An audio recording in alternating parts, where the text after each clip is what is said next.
이제 오늘 우리에게 주신 하나님 말씀 함께 나누겠습니다. 오늘은 예레미야 27장 1절부터 22절까지 말씀 함께 봅니다. 제 27장.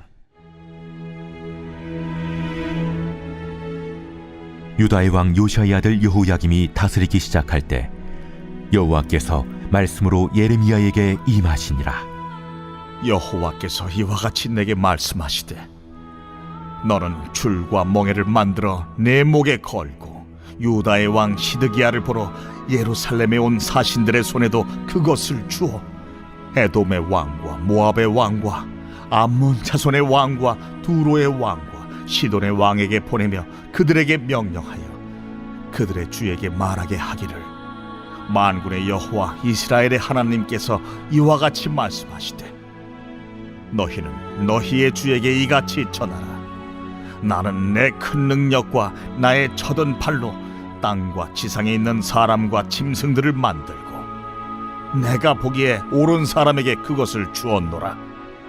이제 내가 이 모든 땅을 내 종 바벨론의 왕 느부갓네살의 손에 주고 또 들짐승들을 그에게 주어서 섬기게 하였나니 모든 나라가 그와 그의 아들과 손자를 그 땅의 기한이 이르기까지 섬기리라. 또한 많은 나라들과 큰 왕들이 그 자신을 섬기리라. 여호와의 말씀이니라. 바벨론의 왕 느부갓네살을 섬기지 아니하며 그 목으로 바벨론의 왕의 멍에를 매지 아니하는 백성과 나라는 내가 그들이 멸망하기까지 칼과 기근과 전염병으로 그 민족을 벌하리라. 너희는 너희 선지자나 복술가나 꿈꾸는 자나 술사나 요술자가 이르기를, 너희가 바벨론의 왕을 섬기게 되지 아니하리라 하여도 너희는 듣지 말라. 그들은 너희에게 거짓을 예언하여 너희가 너희 땅에서 멀리 떠나게 하며 또 내가 너희를 몰아내게 하며 너희를 멸망하게 하느니라. 그러나 그 목으로 바벨론의 왕의 멍에를 메고 그를 섬기는 나라는 내가 그들을 그 땅에 머물러 밭을 갈며 거기서 살게 하리라 하셨다 하라. 여호와의 말씀이니라 하시니라. 내가 이 모든 말씀대로 유다의 왕 시드기야에게 전하여 이르되, 왕과 백성은 바벨론 왕의 멍에를 목에 메고 그와 그의 백성을 섬기소서. 그리하면 사실이라. 어찌하여 당신과 당신의 백성이 여호와께서 바벨론의 왕을 섬기지 아니하는 나라에 대하여 하신 말씀과 같이 칼과 기근과 전염병에 죽으려 하나이까? 그러므로 당신들은 바벨론의 왕을 섬기게 되지 아니하리라 하는 선지자의 말을 듣지 마소서. 그들은 거짓을 예언함이니이다. 이는 여호와의 말씀이니라.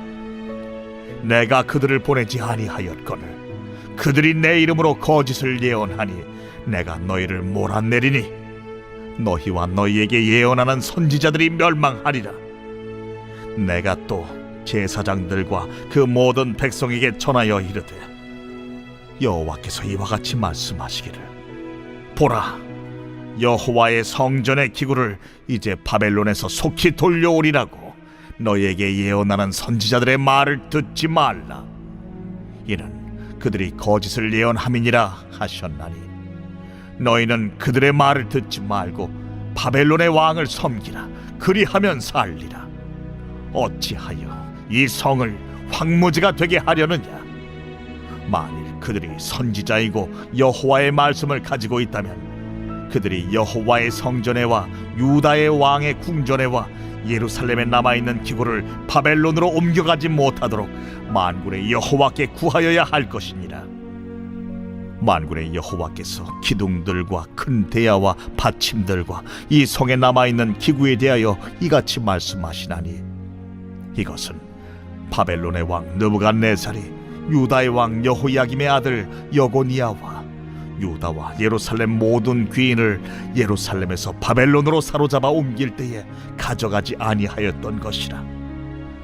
만군의 여호와 이스라엘의 하나님께서 여호와의 성전과 유다의 왕의 궁전과 예루살렘에 남아있는 그 기구에 대하여 이와 같이 말씀하셨느니라.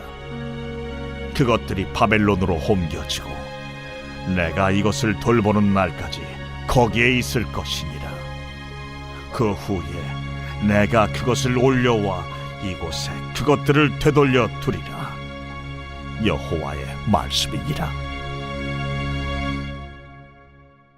오늘 본문 말씀을 좀 잘 이해하려면 어떤 상황 속에서 이 말씀이 쓰여졌는지를 좀 알아볼 필요가 있습니다. 1절을 다시 보시면 유다의 왕 요시야의 아들 여호야김이 다스리기 시작할 때 여호와께서 말씀으로 예레미야에게 임하셨다라고 나옵니다. 요시야라는 왕이 나오고 여호야김이라는 왕이 나옵니다. 여호야김 때 예레미야가 본격적인 활동을 했다는 거죠. 그리고 3절에 보니까 유다의 왕 시드기야를 보러 예루살렘에 온 사신에게라고 나옵니다. 현재 왕은 누구라는 거예요? 시드기야 왕입니다. 다시 한번요. 요시야 왕으로부터 시작해서 말씀이 시작되고 그 아들 여호야김 때 활동을 시작합니다. 그리고 지금 왕은 시드기야 왕입니다. 이 왕들에 대해 설명을 먼저 드릴게요. 요시야 왕은 이 유다 왕 중에서 정말 보기 드문 선한 왕입니다. 8살 어린 나이에 왕위에 올라가서 16살 때부터 종교개혁을 시작하는데 우상을 철폐하고 무너진 성전을 회복합니다. 그러다가 성전에서 율법책을 발견해요. 그 율법책을 읽다가 통곡하고 이 나라가 이러면 안 되지. 그리고 나라를 바로 세우기 위해서 몸부림을 칩니다. 6월절도 다시 시작하고 하나님 보시기에 너무너무 선하고 아름다운 왕이었어요. 백성들이 다 너무 기뻤어요. 요시야가 계속 다스리면 좋겠다라는 기대감에 부풀어 있는 그때 국제 정세가 요동치기 시작합니다. 바벨론이 급부상하면서 당시 가장 강한 나라였던 아수르를 공격한 거예요. 그때 애굽왕은 이런 생각을 합니다. 만약에 지금 아수르가 바벨론에 무너지면 우리도 망하겠구나. 그래서 애굽왕 바로 누고가 아수르를 도와주기 위해서 올라가는 거예요. 근데 애굽이 아수르로 올라가기 위해서는 반드시 유대를 통과해야 됩니다. 우리로 치면 이런 거예요. 일본과 중국과 러시아를 한번 생각해 볼게요. 중국이 막 커지다가 러시아가 이제 힘을 발휘하기 시작한 거예요. 그래서 러시아가 중국을 공격하는 겁니다. 일본이 그걸 보고 큰일 났네. 중국 무너지면 우리도 망할 건데 그래서 중국을 도와주러 일본군이 올라오는 겁니다. 그 중간에 누가 있어요? 한국이 있어요. 그 상황과 똑같습니다. 지금 애굽이 아수르를 도와주기 위해서 유다를 지나가야 되는데 그때 싸우지 않아도 되는데 요시야 왕이 나선 겁니다. 애굽이 올라가지 못하도록 막은 거예요. 그 전쟁에서 요시야가 활에 맞아 죽게 됩니다. 안 나가도 되는 전쟁인데 애굽이 아수르를 도와주는 길목에서 막아섰다가 결국 요시야 왕이 죽음을 맞이합니다. 그 요시야 왕의 죽음이 너무나 허망하고 안타까워서 하나님 앞에 기도하러 올라왔다가 하나님을 만난 선지자가 있어요. 혹시 누군지 아십니까? 이사야. 이사야 6장에 보면 요시야 왕이 죽던 해로 시작합니다. 너무 허망한 거예요. 그 선한 왕, 그 훌륭한 왕이 죽어서 어찌합니까? 라고 하나님 앞에 올라가서 기도하는데 그때 성전문이 열리고 사다리가 내려오고 하나님의 천사가 보이고 이런 일들을 이제 이사야가 경험하고 그때 소명받아서 하나님의 일을 시작하죠. 어쨌든 요시야 왕이 죽고 나서 이제 나라가 엉망진창이 되어버립니다. 요시야에게 아들이 3명 있었는데 첫째 아들이 여호야김, 둘째 아들이 여호아하스, 그리고 마지막 막내 아들이 시드기야였어요. 3 아들 중에서 그래도 좀 리더십이 있고 총명한 아들이 누구였느냐 하면 둘째 아들 여호아하스입니다. 백성들이 볼 때 여호야김이 왕이 되면 큰일 날 것 같아요. 이 사람은 왕이 될 감이 아니에요. 그래서 백성들이 누구를 왕으로 추대했느냐 하면 둘째 아들인 여호아스를 왕으로 추대합니다. 애굽이 지금 요시야를 죽이고 말하자면 지배하는 상황이 되었는데 백성들이 왕으로 추대한 여호아스를 보니까 기분이 좋지 않은 거예요. 섭정에 들어갑니다. 여호아스를 폐위시켜요. 3개월 만에.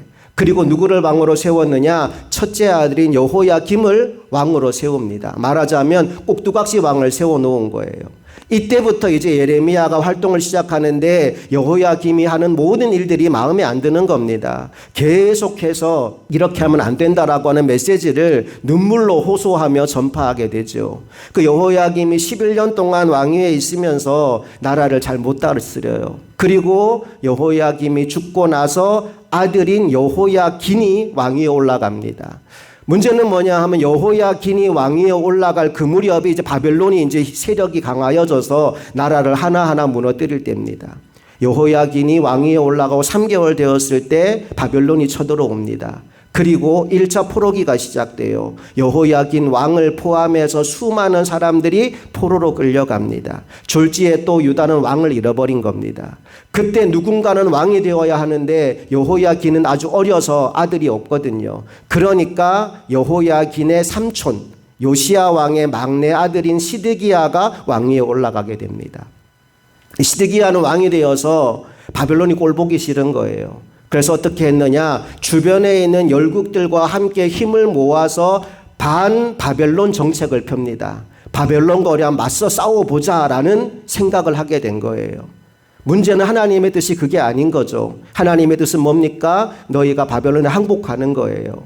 포로로 끌려가는 거예요. 거기 가서 70년 동안 훈련받고 새로워져서 다시 돌아오는 것이 하나님의 계획입니다. 그래서 예레미야는 끊임없이 너희들 항복해라. 너희들 지금은 끌려가는 게 맞는 것이다 라고 외치는데 시드기야는 거기에 반대하는 겁니다. 아니야. 우리 맞서 싸워야 돼. 이길 수 있어. 주변의 열국들과 힘을 합치면 반드시 이길 거야. 그 마음으로 지금 주변의 열국들을 모아서 어떻게 하면 바벨론과 싸워 이길 것인가를 모의하는 시간이 바로 오늘 본문의 배경입니다. 자, 한번 2절 말씀으로 먼저 가보겠습니다.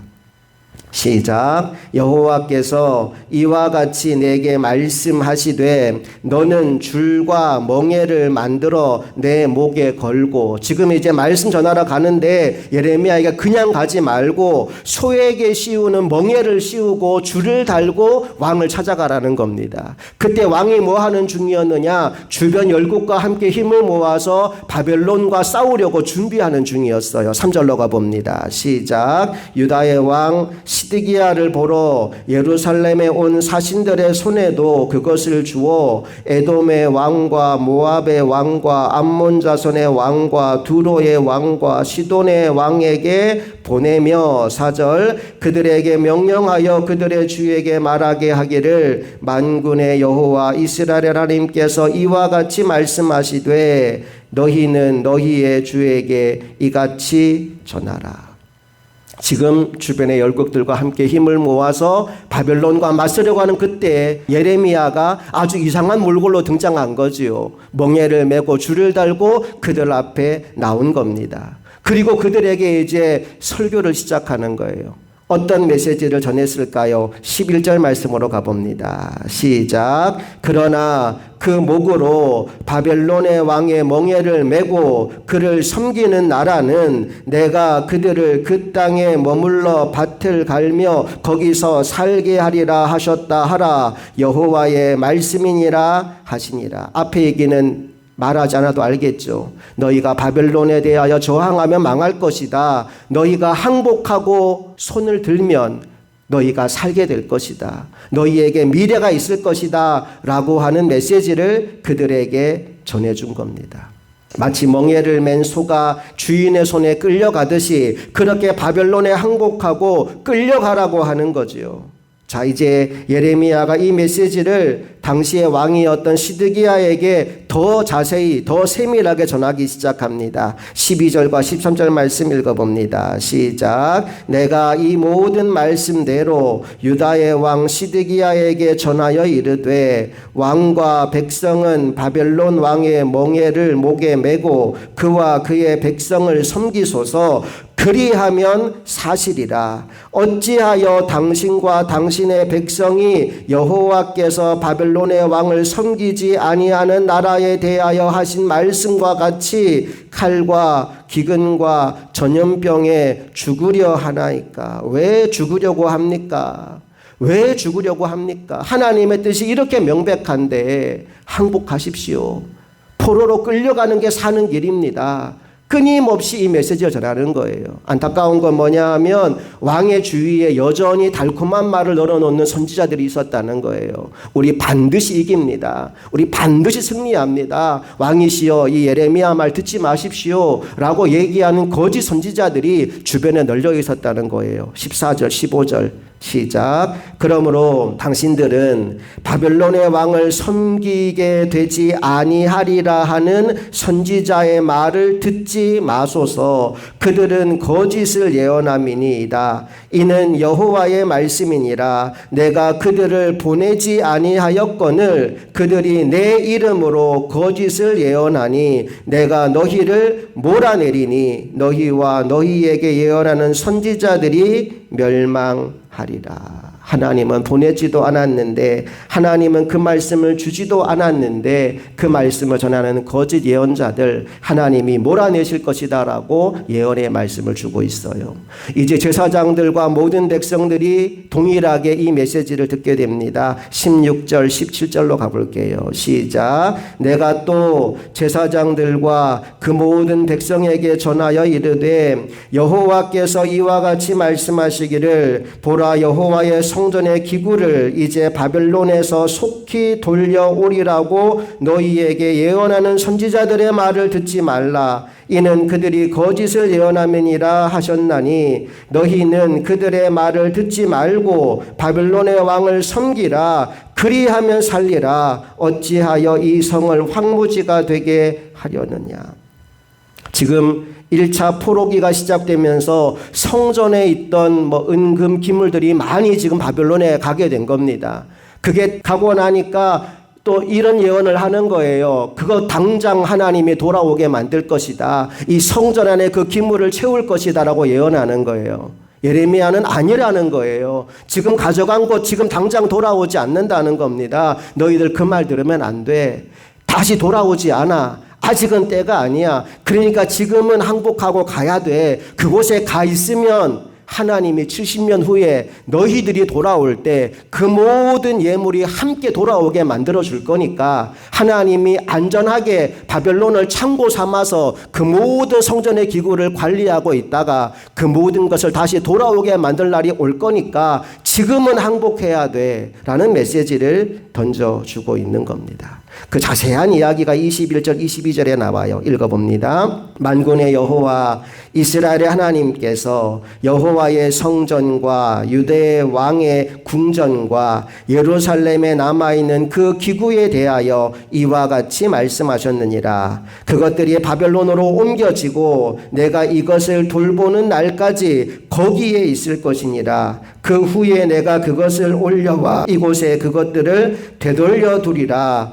여호와의 말씀이니라. 그러니까 지금 성전의 기구들을 빼앗긴 것이 아니라 바벨론에서 잘 보관하고 있다가 하나님의 때가 되면 다시 그 모든 것들을 예루살렘으로 되돌릴 계획을 하나님이 가지고 있다는 거예요. 만약 그들이 지금 저항한다면 어떤 일이 벌어질까요? 예루살렘 성 다 무너질 거고 성이 무너질 때 그 성 안에 있던 기물도 다 파괴되는 거예요. 하나님이 그렇게 되지 않으려고 먼저 성전 안에 있는 기구들은 안전하게 이송해 가서 거기서 보관하고 있다가 하나님의 때가 되면 다시 성전을 세우고 그곳에 그 모든 기구를 옮겨오게 될 것이라고 하는 메시지를 주고 계신 거예요. 이 일이 이루어졌을까요? 안 이루어졌을까요? 그대로 다 이루어집니다. 다니엘서에 보면 바벨론의 벨사살 왕이 이 예루살렘에서 가져온 성전의 기물들을 가지고 술을 마시려고 합니다. 그 은잔 금잔에다가 술을 마시려고 하는데 갑자기 하늘에 손이 하나 나타나는 거예요. 그 메네 데겔 우바르신 이 말의 의미가 뭐냐 하면 저울에 달아보니까 함량 미달이라는 거예요. 이제 바벨론 무너진다는 겁니다. 그 예언의 말씀을 다니엘이 풀어주는 거예요. 결국 그 예언 그대로 나라가 둘로 나누어지고 바벨론은 무너지고 바사 왕 고레스에 의해서 이스라엘 백성들은 다시 귀환하게 됩니다. 그때 빼앗겼던 모든 성전의 기구를 다 가지고 들어와서 성전을 다시 짓고 살아계신 하나님께 영광 돌리는 일이 펼쳐지게 됩니다. 하나님은 이 모든 역사를 예레미야에게 미리 보여주시고 지금 너희가 해야 될 것은 이것이다라고 하는 메시지를 던져주고 있는 거예요. 여러분, 오늘 말씀을 통해 하나님이 우리에게 뭘 깨닫게 해주느냐 하면 내 생각에 옳은 대로 사는 게 중요한 게 아니라는 거예요. 내 생각에는 오늘 이걸 하면 좋을 것 같지만 하나님의 뜻은 전혀 다른 곳에 있을 수가 있다는 거예요. 바둑을 예로 들면 바둑의 하수, 바둑의 초보자는요, 눈앞에 있는 거 따먹으려고 옆에 붙여서 바둑알을 놓아요. 사방을 막아서 집을 만들면 잡아먹으니까. 근데 바둑의 고수들은요, 엉뚱한 곳에 바둑알을 놓습니다. 근데 신기한 게 한참 지나고 나면요, 그 바둑의 고수가 엉뚱한 곳에 나왔던 그 바둑알 하나 때문에 어마어마한 집을 잡아먹어요. 여러분, 바둑의 고수가 엉뚱한 곳에 딱 놓을 때 그 잡아먹을 걸 알고 놓았을까요? 아니면 그냥 아무 생각 없이 놓았을까요? 알고 놓은 거예요. 하나님도 마찬가지예요. 지금 하나님이 유다 백성들에게 너희들 항복해라, 바벨론의 포로로 끌려가라라고 얘기하는 게 그들이 볼 때에는 마치 엉뚱한 곳에 바둑알을 놓으라고 하는 것과 똑같아요. 도대체 거기에 왜 바둑알을 놓아야 되는지 모르는 곳에 바둑알을 놓으라고 하는 거예요. 그런데 그 한 알 때문에 나중에 이스라엘 모든 백성들이 포로에서 돌아올 때는 하나님의 거룩한 백성이 되어 성전을 회복하고 빼앗겨갔던 모든 것을 찾아와서 성전을 아름답게 만드는 이 미래를 하나님이 열어가시는 겁니다. 오늘 우리 인생 가운데 어떤 일이 펼쳐지든지 내 생각대로 내 눈에 보기에 옳은 대로 살아가는 사람이 아니라 하나님의 뜻이 어디 있는지를 묻고 하나님이 기뻐하는 것이 무엇인지를 깨달았다면 이해가 되지 않는다 하더라도 설령 그것 때문에 내가 손해를 본다 하더라도 그 말씀에 순종하는 저와 여러분 되기를 원합니다. 그 순종의 걸음이 하나 모였을 때 마침내 우리는 그것을 보게 되는 날이 있을 거예요. 하나님의 뜻이 이루어지는 날. 아, 하나님이 이렇게 하시려고 그때 그거 하셨구나. 아, 하나님이 이걸 보여주시려고 그때 그 일을 겪게 하셨구나. 그걸 깨닫게 되는 날이 반드시 옵니다. 그러므로 오늘 이 하루를 믿음으로 살아가는 하나님의 말씀에 순종하여 한 걸음 한 걸음을 말씀 따라 옮겨가는 저와 여러분 모두가 될 수 있기를 간절히 소망합니다. 함께 기도하시겠습니다. 좋으신 아버지 하나님, 은혜와 사랑을 감사드립니다. 오늘도 우리에게 이 하루를 선물로 주시니 감사합니다. 주의 말씀은 내 발의 등이요 내 길의 빛이라 하였습니다. 내가 생각하기에 옳은 길이 아니라 주님의 말씀이 비추어주는 그 길로 한 걸음 한 걸음 따라가게 하여 주셔서 마침내 하나님이 우리에게 주고자 했던 그 놀라운 미래를, 하나님의 소망의 미래를 현실로 경험하는 하나님의 사람들 되게 하여 주시옵소서. 때로는 이해할 수 없는 일을 우리가 경험할 때가 있습니다.